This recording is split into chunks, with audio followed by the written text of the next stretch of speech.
اهلا وسهلا، نورتوا فورد. واي ملمس اليلدي والناس السكان.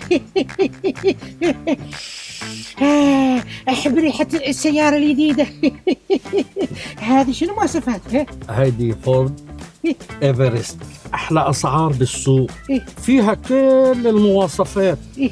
والالوان اللي بدك اياها كله موجود. والله في اللون القرحواني ولك بنعمل لك القرحواني، ما في مشكله. وناسة.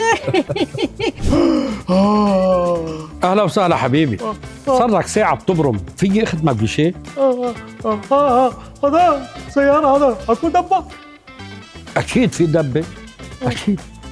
مشان هذا ما بقدر قاعد هذا وطي كله اقرب داخل. اهلا وسهلا فيك، اهلا وسهلا. كبير هذا سيارة. أقول أبو علي، هذه التريتوري وايد يتكلمون عنها، وايد أشوفها بالشارع، شنو قصتها؟ طبعا اكثر مبيعا بفئتها ومواصفاتها ما بتخلص ابدا. إيه أبي واحدة، احجز لي واحدة، الله يخليك. من عيوني، حاضر، دلل. سلم لي عيونك. هذا واجد حلو هذا.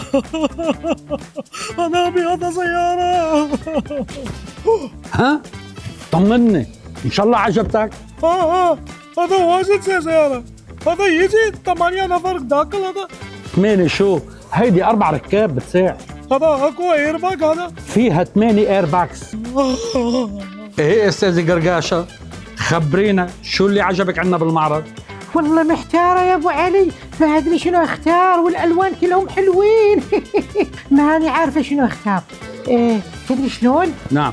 سجلهم كلهم باسمي. المعرض كله تحت امرك. واي حالاتي يا حلو فورد. اتدللي من عيوني. سلم لي عيونك. روحوا معارض فورد بشويخ وفحيحين وحتى الخيرات، وسألوا عن عروضهم اللي ما تتطور.